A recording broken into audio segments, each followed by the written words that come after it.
Thank you, Mayor and Council. I'm Casey Steinke, Senior Planner with Scottsdale Planning and Development Services, here to present cases 5 and 6 UP 2025, 1 IP 2025, and I think 97 LL 2025, which is item number 3. You can see the site location here, Old Town Tavern, right in the middle of downtown. And closer up, you can see it at the intersection of Main and Brown, right where Main Street intersects with the Civic Center Mall, a couple hundred feet west of where we are right now. And the zoning on this site is C2 commercial with the downtown overlay. So up until very recently, for the past several decades, Old Town Tavern has operated out of the suite highlighted in yellow here. That lease is up, and they are looking to move into the building, a little larger space, directly to the east of where they were. Now, although it's the same owner and an ostensibly similar operation, the way conditional use permits work are they don't go with businesses, they stay with the land that that gets them. And so the new location highlighted in blue would need to get conditional use permits both for a bar and for live entertainment in order for the operation to exist at this new establishment, irrespective of the fact that it's seemingly a similar operation that used to exist right next door. Therefore, the owner requests that Council adopt 3 resolutions associated with these 2 CUPs and the in lieu parking credits, which we'll discuss at this location. Here's a look at the floor plan. The building itself historically was multiple suites. The owner is currently operating a restaurant out of the area on the left half, highlighted in red, although the end game here is to combine both of these, operate it as a bar with a Series 6 liquor license. And the entirety of the space in here would be about 4,300 square feet with about an 800 square foot patio. Same floor plan highlighted the stages as they're proposed now. The stages, it's maybe not that important where they are now. It could change in the future. The most important part is probably the fact that they are stipulated to have no exterior speakers and not propped open doors and windows to try and help mitigate any of the potential impacts from the live entertainment. There's also no residentially zoned uses in the vicinity. So here's a look at some of the project and site data. I mentioned the relatively modest size of the building. Despite that, because it is a bar and specifically a bar with live entertainment, that is one of the most intensive parking requirements in the zoning ordinance, and therefore this 4,300 square feet would require 58 parking spaces.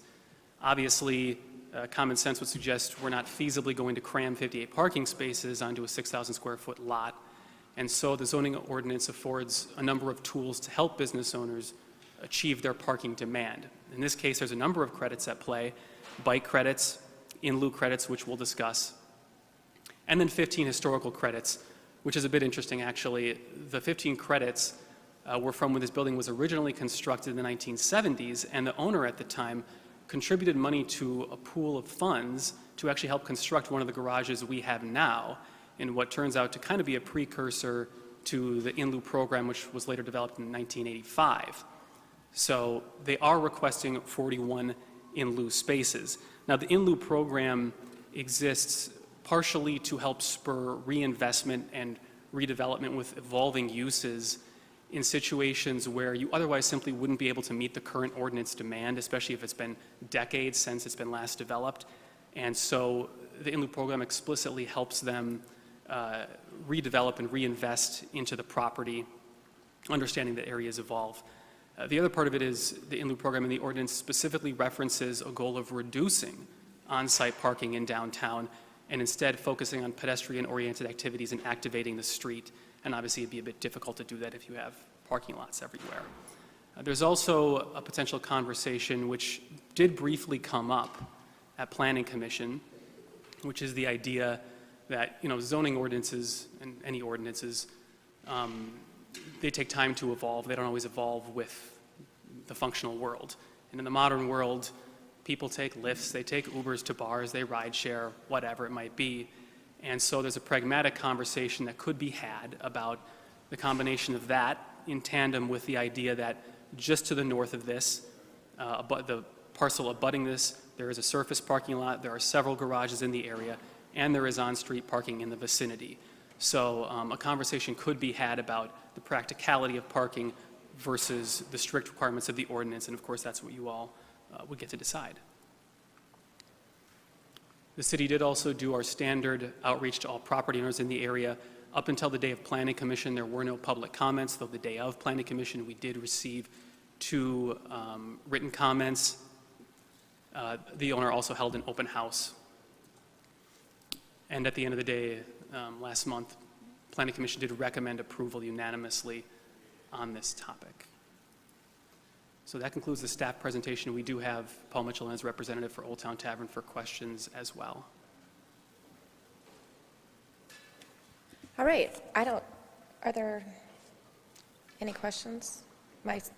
Our screen is, there we go. Councilwoman DeBuscus. From the materials, it looked like this request for 41 in lieu was a departure from the number of in lieu parking spaces that we have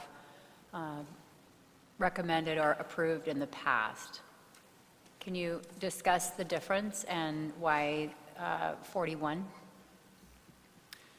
Mayor Borowski, Councilwoman DeBuscus, I don't know that we've ever made as a staff a claim to what's a reasonable or what's a normal amount of in lieu. It is a departure from what we typically see. I will say that we have had in the last decade, I think the closest was 21, although Kelly's at Southbridge several years before that did have 27 evening use credits. I don't have the information to say this is some kind of record or anything like that, but it probably is a departure. I don't know that we have a particular stand on whether or not it's reasonable or not. And what was their prior location? What was the size and the parking requirement that they had before? You mentioned this is a little bit bigger. Councilwoman DeBuscus, I couldn't find actually a floor plan, and maybe the applicant can speak to this on the exact size. They were grandfathered into parking requirements from decades ago, and so they were able to operate. If they were to start operating a new bar at that location today and they were not grandfathered, they would probably require, I think, maybe a fifth or a quarter of this just based on the size, but the applicant may be able to better speak to the size differential. Okay, thank you. Councilwoman McKellen. Thank you, Mayor. Casey, thank you for your presentation. My question is, how many current spaces are behind Pepperwood, the building that is next door, that open flat lot?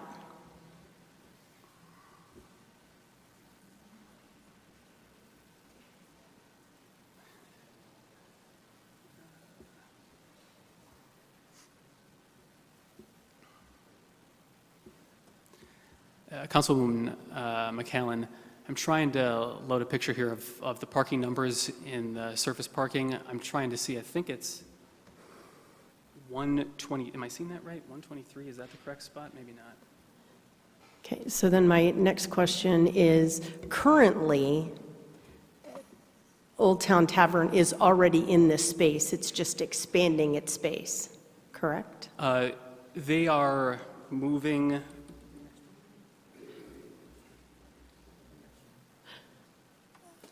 So this is the new location. Mm-hmm. Sorry, let me load this one. I know they're moving next door, but it's already operating. Where Old Town Tavern is moving to is already operating as a live music restaurant venue currently, correct? Councilman McCallum, that is correct, for at least part of it. I think the eastern suite is being worked on or is not operational. So it's a new business, but doing the same exact thing in the same building, basically. Well, functionally speaking, it might look that way. Technically, they would have a Series 6 liquor license, which affords them a little more flexibility with their operation, but it might look and act similar. Okay. Thank you. Councilman Graham. Thank you, Mayor, and thank you, Casey.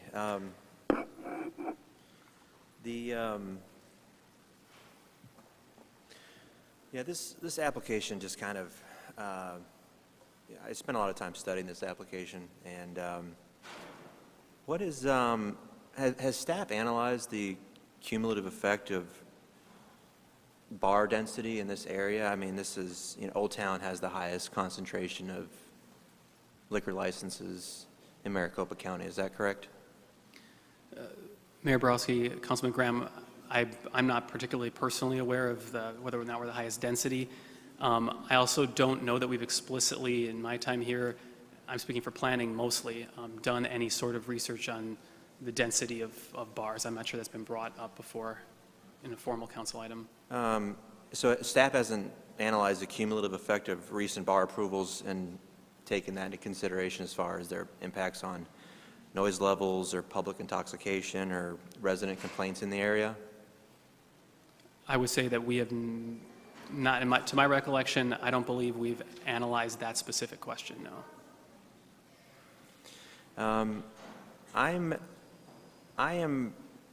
So as far as the in lieu fees collected to date, do you know of any spots in the area that have been built with in lieu parking payments that have been paid by people that have purchased them?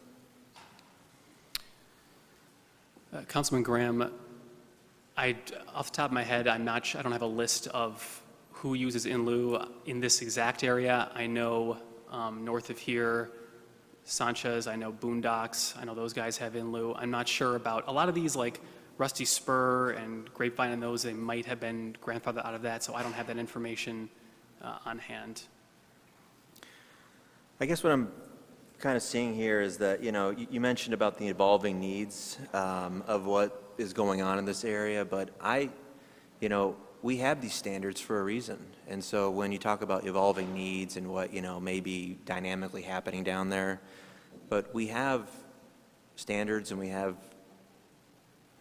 codes to protect the stakeholders and what's going on down there. I think Old Town development must be balanced to prioritize our residents' quality of life over some of this unchecked expansion. And I think the proposal to expand an existing bar to inflate the bar density in an already saturated area, it just necessarily relies on what I see as a flawed in lieu parking program to paper over real infrastructure shortcomings. So I see this as the in lieu parking program as a phantom solution. 41 spots kind of sticks out to me. I mean, we got a memo today from the city manager, and that's, I think, the largest. I don't know how familiar you are with the in lieu program, but I think that's by far, this would be the largest entitlement under that program so far. I kind of see the city manager reaching for the microphone, but I don't know if that, no, he's not reaching for the microphone. Absolutely not. So I'm just wondering about the feasibility of, the city is selling paper parking credits, a lot of them, parking that does not exist, to an area that's underparked. And we have no measurable plan to add parking with those in lieu dollars to this particular area. So those are some thoughts right now, and maybe you want to hear some more of what my colleagues have to say. I don't know, what do you guys think about maybe continuing this for another time, and we can kind of talk about it some more? So maybe I might make a motion here. There'll be obviously opportunity for more of my colleagues to say more, but I probably will make a motion to continue. Councilman Graham, city attorney would like to chime in. Oh, thank you, Mayor. Mayor and members of the council, keep in mind there are two items here. There's a liquor license item number 3, and then there's the in lieu item. And on item 3, if the council doesn't make a recommendation on that, that will be the effect of having no recommendation, and that will proceed forward anyway. So just keep in mind, there's two different items. You're talking about number 3, if we move to continue it, that will be decided?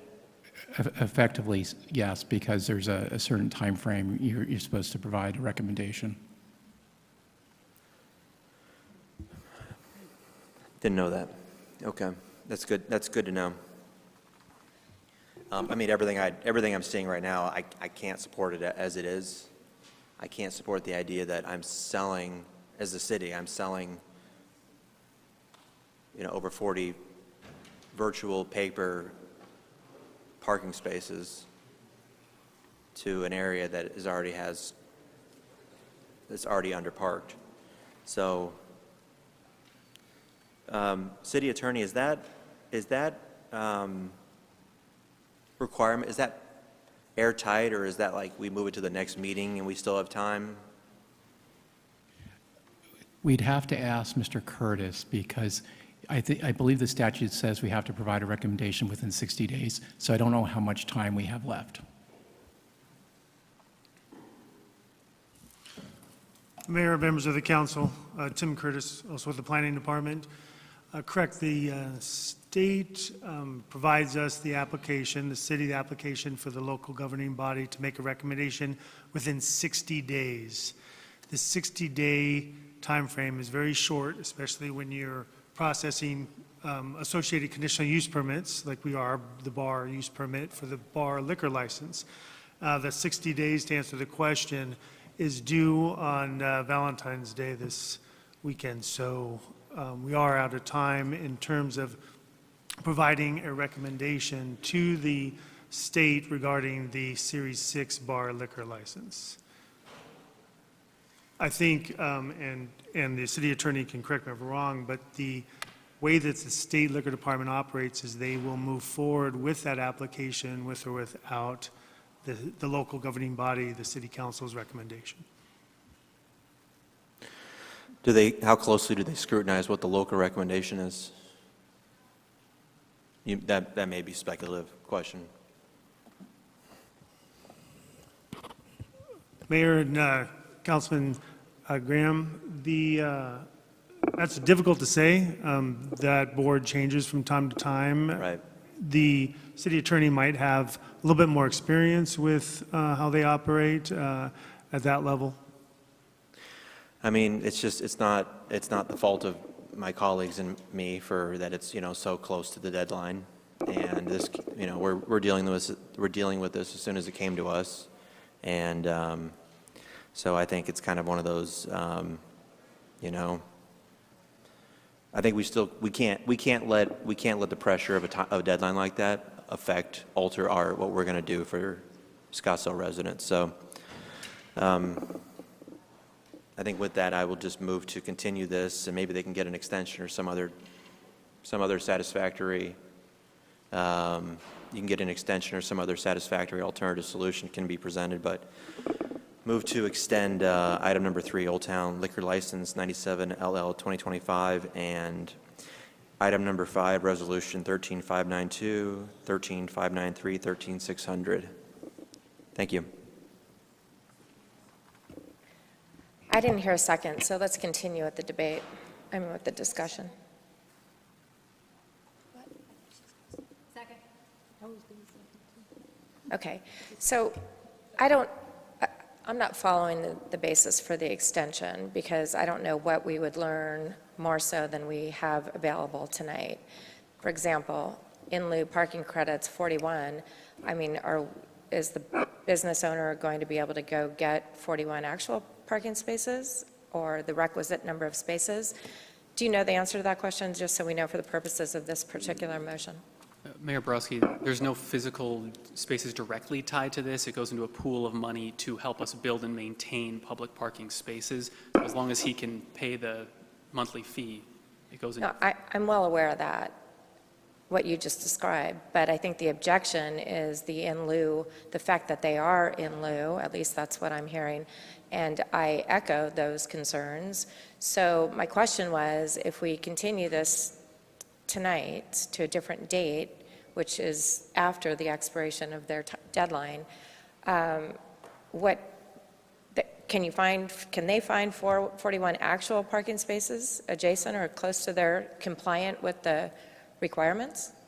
Mayor Borowski, in our conversation with them, we've tried other outlets, remote parking and things like that. Unless they have new information, it seems unlikely that there's another mechanism. So I'm not going to support the motion to continue it because I don't know what difference that would make. But nonetheless, I'll still listen to the conversation here about that. Maybe it'll flesh out some additional basis for that. But I do have a question for you, just for the public's sake. I don't think we've talked about in lieu parking since I've been here on the dais this time around. And this is a very kind of, mysterious conversation. And I think it's important for the people watching this or that watch this at some point later, that they understand these are, as Councilman Graham pointed out, they're kind of illusory parking spaces that actually don't exist. And so I'll just use an example or just, an example of that. If I go to find an in lieu parking space, where do I park?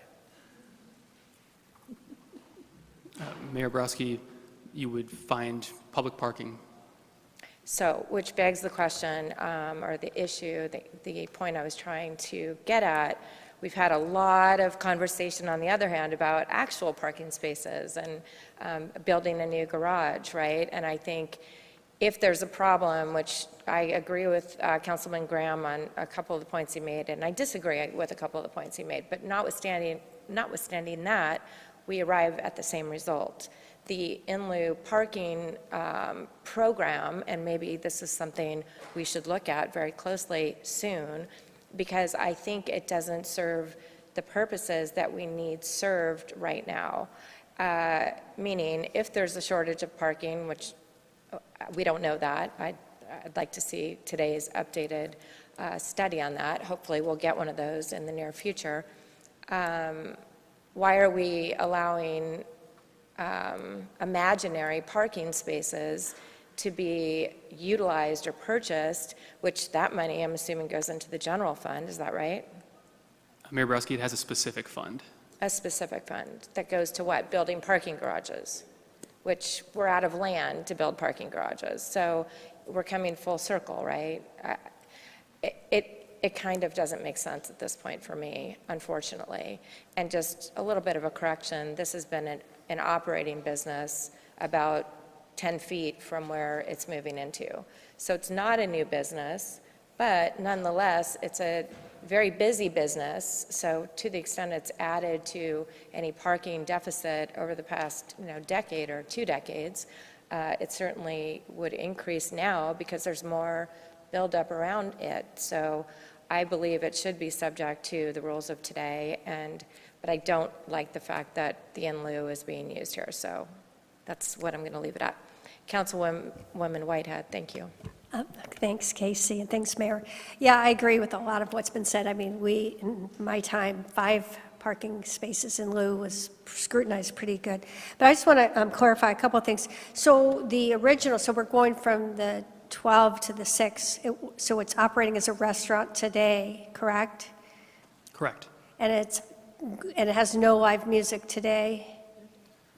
It is not entitled to have live music, so unless they're operating, they shouldn't be having live entertainment right now. Okay, so it's really the same business, but there are some significant changes in that it's going to be a bar versus a restaurant, and it's going to have live music. And I do want that clarified.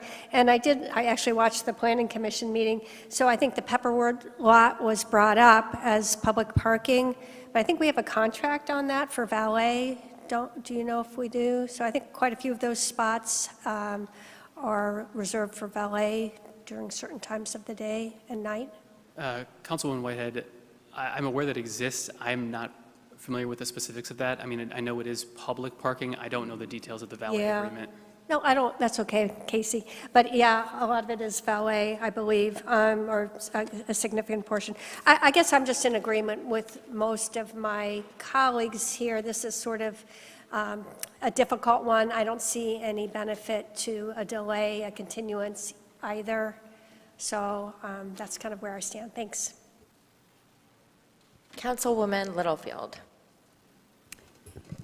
Thank you, Mayor. I agree with your comments, and I think that, you know, I've been up here a lot. I've seen a lot of businesses come up, primarily in the downtown area, asking for in-lieu parking, because it is tight. Every space is basically snapped up as soon as they can snap it. But 41 spaces, that, you can't make that up in lieu parking, trying to find alternate spaces in the downtown area. They're just, I don't think there are that many available. If you can't get the parking spaces that you have the right to have, and I can't accept that. That's just going to cause more and more problems in our downtown area with parking. I think it's a problem that needs to be figured out and solved, and then come back to us. And maybe we can say yes then, but I can't approve this. This will just create more and more traffic problems, parking problems, space problems, and I can't accept that at this level. It's just too much. Thank you. Vice Mayor Quasman. Thank you, Madam Mayor. I just, I see Luis has left his desk, and that's okay.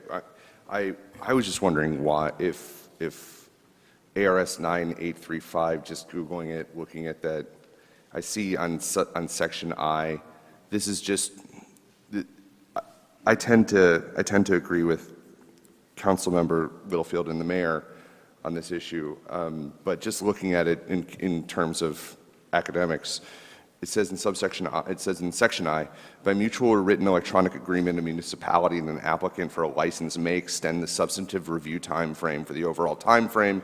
This is with regard to a liquor license. An extension of the substantive review time frame, the overall time frame may not exceed 50% of the overall time frame. So, and I'm getting a head shake from an attorney, which is always a better attorney than I am, so it's always a bad situation. So I'll ask the question to this city attorney. So, Mayor, members of the council, and I'm sure Councilman Quasman's an excellent attorney. So, but he's citing something from the Regulatory Bill of Rights, and there's a specific section 4-201 that's applicable to liquor licenses, and it talks about a 60-day time frame. Now, my understanding from speaking to our liquor detective just now is they do have a temporary license that allows them to operate to May. It's possible that perhaps we could come to some sort of voluntary agreement with them between now and the 14th to see if they would allow an extension to resolve this particular issue, and we could file something with the liquor department to give us more time. I'll go offline right now and I'll discuss with their attorney and see if we can reach that agreement. Thank you. Councilman Graham. Thank you, Mayor. I was able to kind of just talking to myself right now.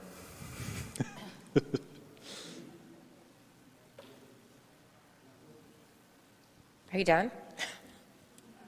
There's no one there. I have questions for staff. Oh, okay. I thought you were talking to yourself. Oh, Sorry. I can. That's what I heard. I don't know. I said I'm kind of talking to myself here. And there was an awkward silence. Casey was doing the people's business and, working with the applicant. Okay, so pulling up the memo for, this is an application about, for starters, it's a restaurant right now, or it has been, and they want to convert it to a bar. Is that right? Councilman Graham, that's correct. And what's the square footage of the prior footprint, and what's the whole footprint square footage percentage-wise? Is that double or triple the space? Are you talking about the previous establishment? Yeah, the yellow to the blue on that.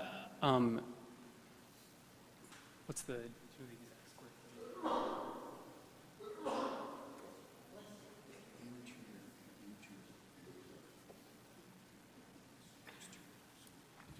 And while they're talking, Mayor and members of the council, the applicant's attorney would like to address the council and see if they can answer some of the questions, if possible. Councilman Graham, the applicant informs me that the previous location was about 1,000 square feet interior, and then I think 1,500 square feet of patio. The previous one, Previous. so 1,500 square patio where those umbrellas are, and then 1,000 square feet, which is, I mean, that's a small restaurant. And then what is the new square footage? So it's going to be patio, so a smaller patio, but a 400% increase in the interior. Correct. And the category is going to go from a restaurant to a bar. And so you're saying, Casey, that you can go back to the other slide if you don't mind. Actually, yeah, stay here. The bar designation just drives a lot of parking demands. And I appreciate what you're doing for the applicant to explain to us that the dynamics and the evolution of what's going on, but we do have these standards in place. There is a parking problem in the downtown. The Pepperwood parking lot to the north was not funded out of general funds. That was funded out of a special taxation district. So they can't park there from the standpoint of the people that paid for that specific purpose. That was funded by a specific group of people for a specific purpose. So you come to us and, not you, but the applicant. 58 parking spots are needed. 58 parking spots. The most we've ever sold of in lieu parking spots was to Marley's Grill, 41 spots. Was that Marley's or was that something like there? I think it was Marley's. And that was actually in the entertainment district. And that was a mistake. 58 parking spots. 2 of the parking spots are going to be credited with bike racks. That's kind of a joke. I wish we could do something about that in the code. 15, the prior tenant or owner of the blue, of the existing plat, 15, are you saying, what do you mean by 15 spots were credited that are going to transfer to the new tenant? Did they purchase this, or are they just a tenant? Councilman Graham, Old Town Tavern is the tenant. It's still owned by Saba. So how does that 15 credit carryover work? 15 credit carryover spots that you talked about, how does that work? Well, we had a conversation with the legal team, and they submitted a document that we were not aware of that showed that they participated in this unique program, and so we thought it was reasonable to give them credit for those after legal looked at the document. So you're saying that staff had discretion on that? The legal team. Okay, so you're saying it could have, and so the decision was made, and they had 15 credit carryover, and was that from the in lieu program or from a predecessor program? Councilman Graham, I don't know that it was officially an ongoing program, but a predecessor of sorts. And maybe I'm sorry, I just don't know what that means, 15 spot carryover. I don't know what that means. Can you explain that to us, because you brought it up? We are allowing them the 15 credits they paid for in perpetuity from 1975. Where are the spots? We don't understand what that means. I don't understand what that means. So just like the in lieu program, they paid money and we helped construct a parking garage nearby. So can you point to us where the construction, the garage was built nearby? Yeah, it was the Civic Center garage, Okay. which is 685 on here, I think. And then we're going to sell them 41 in lieu parking spots. Pull up my notes here. Which would match, I guess, the record for in lieu parking spots. Let me ask you this. In your opinion, is there a parking problem in this area of the Old Town? Yeah, Councilman Graham, that's a pretty subjective question. It's broader than just planning's perspective, and it's... Well, let me ask you this way. We're selling paper parking credits that don't exist. if there was plenty of parking, couldn't we just locate, identify parking spots and say, those over there, we'll sell you those. You can get credit for those. But there's no parking spots to do that. Is that right? Councilman Graham, I think the idea is we get the money first and then later we can construct the parking. The in lieu parking program, $800,000 has been paid into it since the program began. The city has spent about $250,000 out of that. I don't know how many parking spots we've even gotten from that. Oh, there it is right there. Is this the in lieu parking data? Okay, very good. It's got a current balance of $685,000. I mean, this, I think what we're going to charge this tenant would amount to about $80,000 per year of in lieu, $4,000 a month or per spot, or the exact math comes out to $80,000. But we know that parking spots cost over $100,000 to find the land and to buy it, to acquire it, $100,000 per spot. If we can't sell them parking, does that not suggest we have a parking problem in this area? Councilman Graham, I'll leave that assessment up to you. Okay. Like the mayor said and many of my colleagues said, we're selling them a record number of in lieu spots, including bike racks. We're giving them credits for those. And there's nowhere to park. A new parking garage is going in 450 feet away from this, a voter-approved parking garage. That's not I mean, in the packet it says that they can use that parking garage as an option. It's not really how it works. That was approved by voters. The city sells bonds, and the voters said, raise my property tax to sell those bonds and pay them off, because that's for already the existing shortage down in the downtown area. So I think there's just a lot of questions about this application, and so there is a motion on the table and a second, which I appreciate my colleagues for, and I'll leave my questions there for now. Thank you. Thank you, Casey. Thank you, Councilwoman McAllen. Thank you, Mayor. I would like to request to have the person who's requesting this permit to talk. I would love to hear from them. Yes, I was going to call the applicant up Thank you. when our discussion was over, so thank you. Welcome. Good evening, folks. My name is Cameron Morgan. I represent Paul Mitchell, who owns... Microphone. I represent Paul Mitchell, who owns the Old Town Tavern.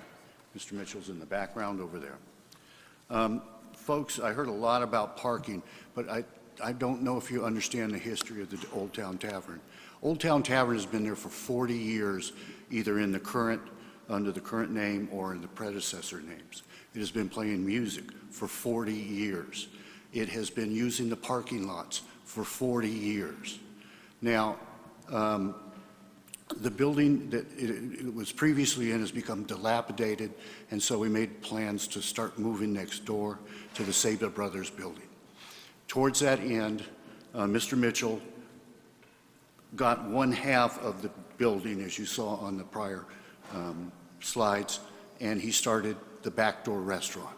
That was a Class 12 license. Now, when his lease came up for the Old Town Tavern last year, he proceeded to try and move everything up to the Saber Brothers building.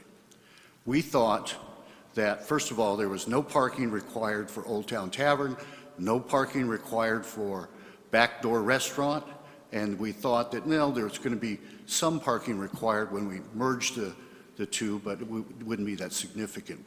We in no way believed that it would require 58 spaces.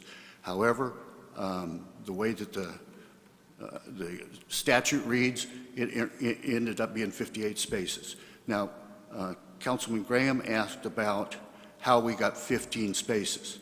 The Saber Brothers built that building in 1975 and entered into an agreement with the city that is reduced to writing and is recorded.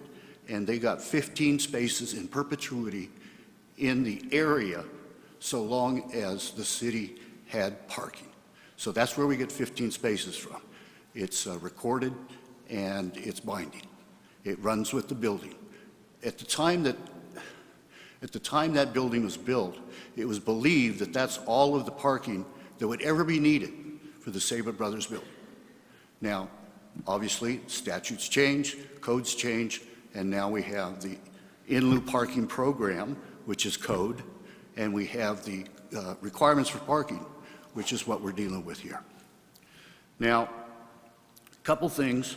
We do not believe that moving Old Town Tavern 30 feet needs 58 spots. That's just ridiculous. But that's where we're at. And we're willing to go along with the city and spend, as Councilman Graham indicated, 80 grand. 80 grand a year to make this move. Now, the actual number of spaces we need is no different than it was before. We didn't need spaces for Old Town. We didn't need spaces for Backdoor. All we've done is added on 2,000 square feet. And that's what we're really talking about here. Now, the other thing is we're not going to really change our numbers in terms of patrons. Old Town Tavern is a local bar for Scottsdale residents. In season and in spring training, we have a lot of people come in. But that's only a couple, 3 months. And other than that, we don't really need 58 spaces. Now, the last thing you need to know is you're talking about we have a parking problem. We do not have a parking problem at Pepperwood. It's never completely used, except for lately, because somebody gave Epic Parking, Epic Valet now has a contract to use city property for private purposes. I don't know who gave them that, but that's what the parking problem is in that particular lot now. The other issue is what will happen to my client's business in the event you don't give him his permits and you don't let him move his business. This 40-year-old business will fail, and will fail pretty quickly. We need to get up and running for baseball season, and if we don't, at the rent we're paying, we're going to be out of business.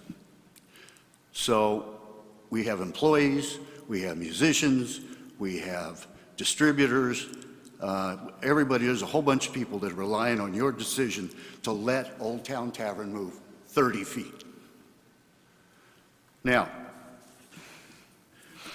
we don't think that Old Town Tavern is going to cause any significant burden to parking in the area, and there is parking. You mentioned the garage at 2nd Avenue. Have you ever looked in the bottom of the garage? It's never used. You have 100 spaces down there that are not used. If you looked at the parking at Pepperwood, there's 125 spaces, 40 of them have been leased out to private. Why? So if it's never filled except for Parada, what do we need to be leasing it for? Now, that 125 spaces at Pepperwood has always been sufficient, not only for our business, but for every other business in the Scottsdale Mall. That's who uses it. It's never full, and I would request that you approve the applications. Thank you. Thank you very much. I have some questions, but I think Councilwoman, okay. So I think it was Councilman Graham that talked about the square footage. So it's really not, first of all, you said the business has been there for 20 years, 40 years in business, right? It's under different names, right? Mr. Mitchell, 16 years. Okay. Prior to that, Prior to that, 40 years. Okay, well, a lot has changed. There's been a lot of build-out in the area. Unfortunately, he lost his lease at that building.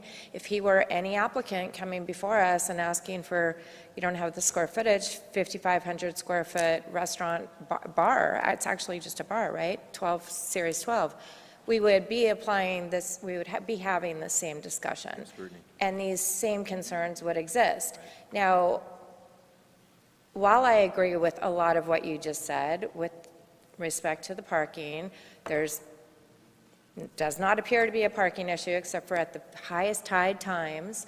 So I agree with everything you just said. However, these rules do apply to everyone coming before the city to open their business. And unfortunately, this is seen as an opening of a business. And Councilwoman McCallum, I'm sure you've been at the location, as have we all.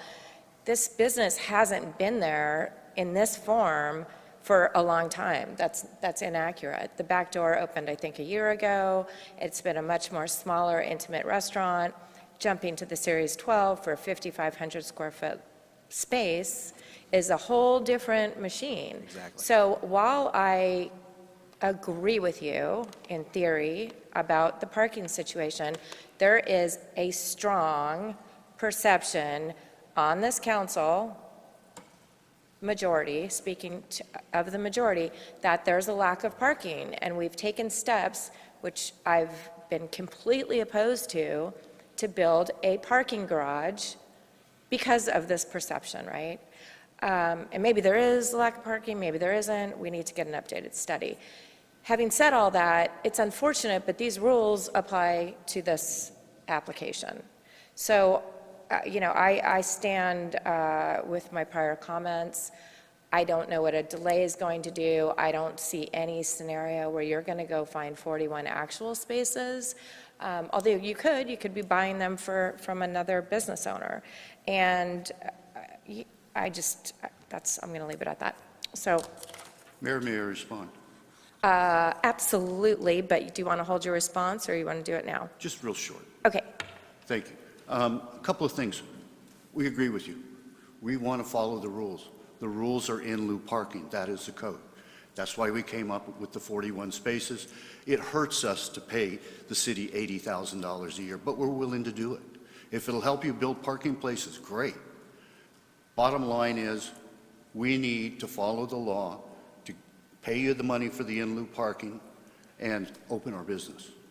I'm really glad you just said that, because I heard something earlier that sounded like, well, just so long as we pay the money for in lieu, then we get our application approved.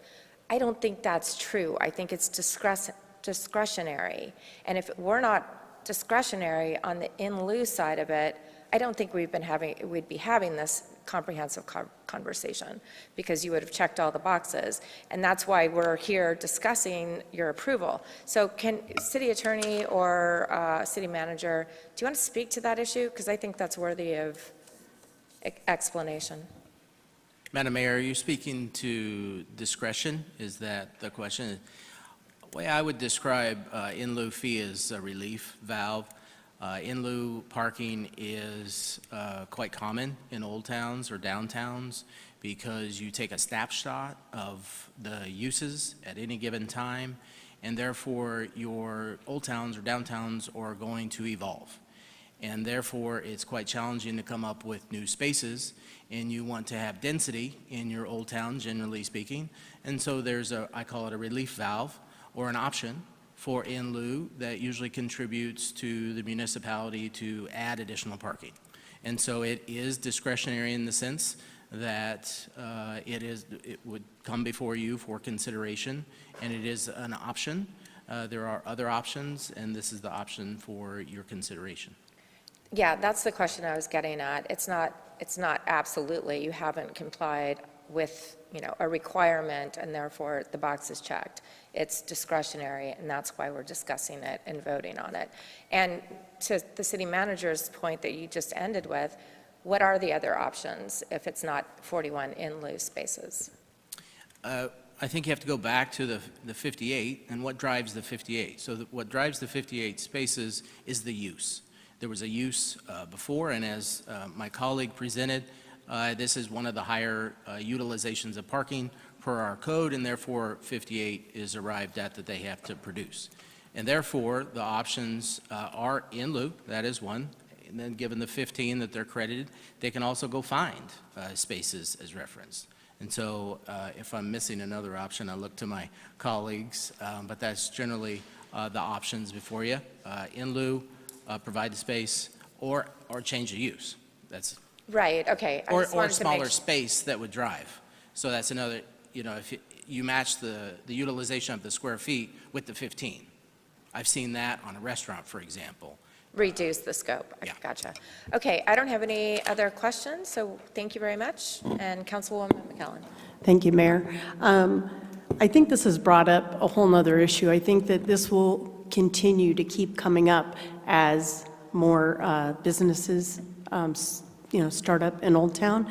I happen to Like the mayor said, I have been to the original site, which was J. Chu, and then it became Old Town Tavern, and now that it's moved over to Backdoor, I have frequented all three places. I don't think the parking demand will change. I think the size of the building is changing. So I completely am supporting this because the function has been the same in all three places. It's not truly changing. I used to work in the Pepperwood building. I've seen how it worked. My office was there for years. I don't think that is the issue. I think the greater issue is the in lieu of parking and how we're handling it.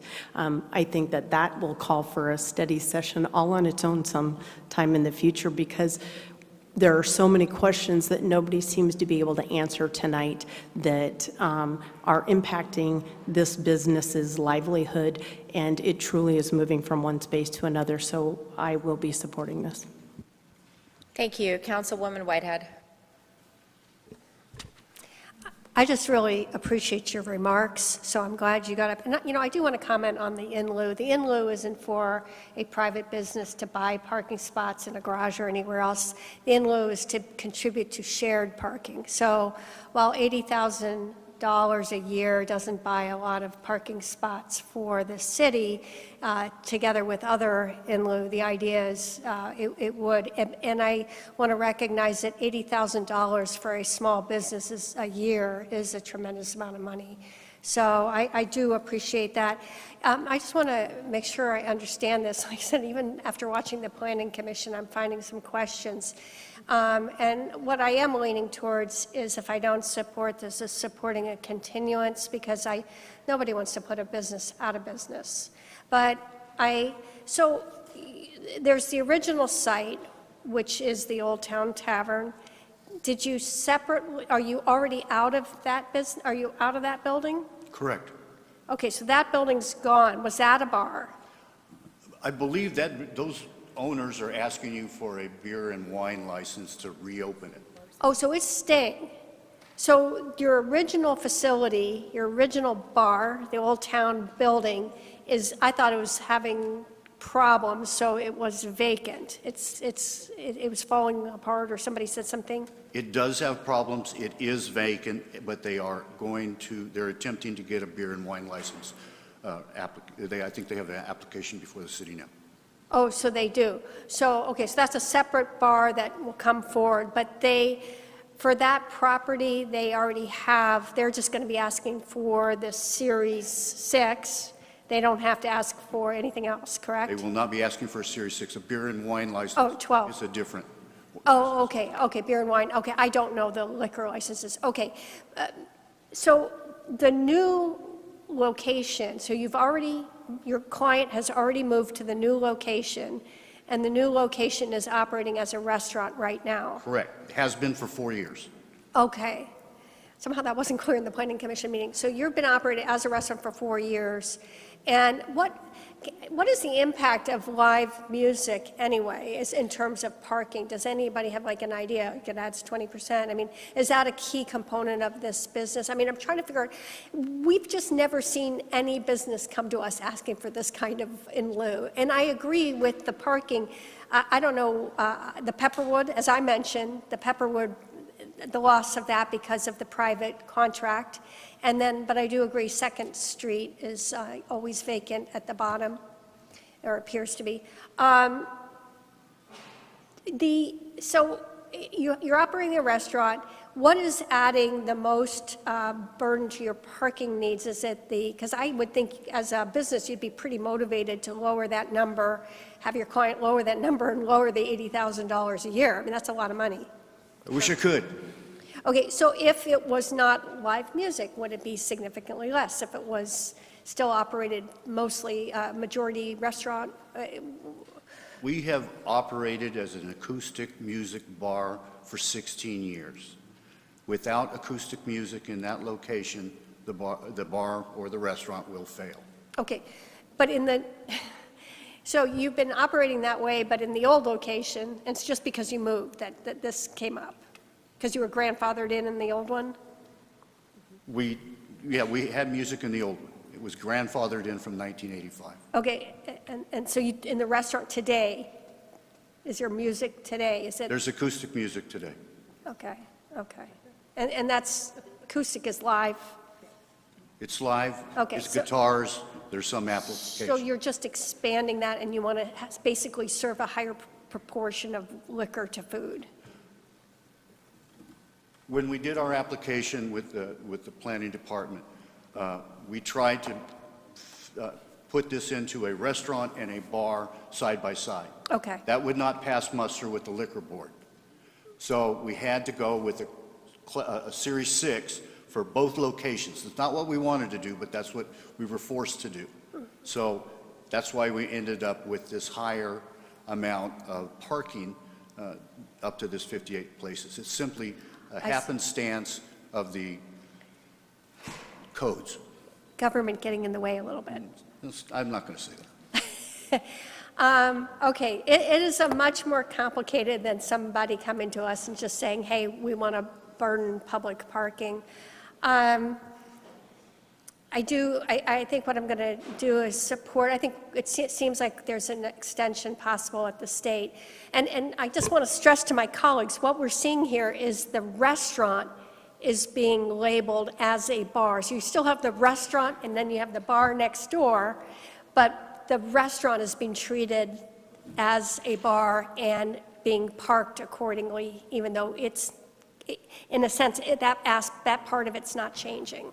Correct. Right now, we have a restaurant. We want to put in a bar. Next We just want to door. move the bar over 30 feet, but Yeah. that's the effect of it legally, is it will become. Okay, okay. Yeah, it's, redevelopment is complicated, and this one fits that, and so I do appreciate all this explanation. City Attorney.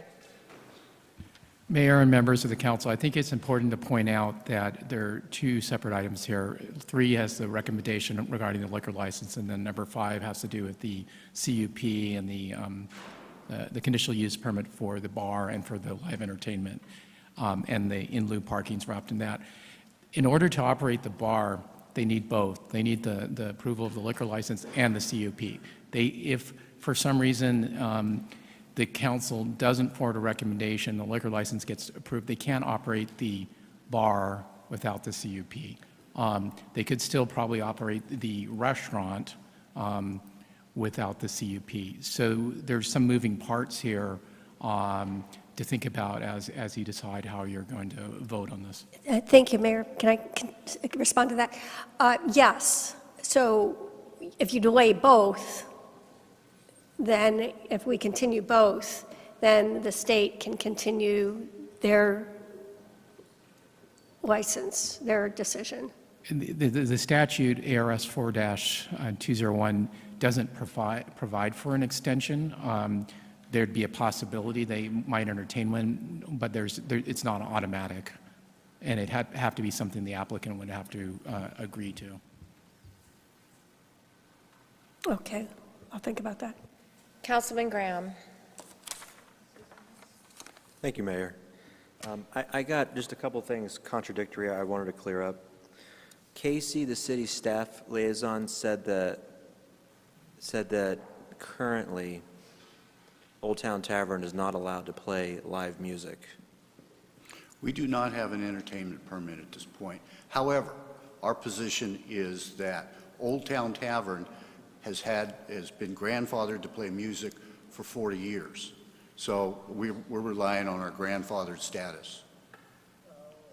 So would a staff member agree that you're allowed to play? I doubt that the staff would agree to that. So you're admitting that you're out of compliance with that? We're out of compliance with the planning department's understanding of the law. But my understanding of the law is that we're grandfathered and it goes with the owner. Mayor, if I may, we entered a settlement agreement a number of years ago with Downtown Tavern, and they are allowed to play non-amplified live music on a portion of their patio. And there was actual settlement agreement with the city on that. I don't remember how many years ago, but it did occur maybe 10 years ago or more. The staff presentation that was given to the council and the public said they're not entitled to live music. So there's a little bit of contradiction there. I believe that's inaccurate because I worked on the settlement agreement, and we mapped out specifically on the patio where they could provide live music that was not amplified. I'd like to vote on my motion now. Oh, so if I call the question, thank you, Mayor. For a continuance? Yeah. To the next available, or whenever? For a date to be determined. Okay. All right, all those in favor? Or opposed? I guess it doesn't matter. That motion passes.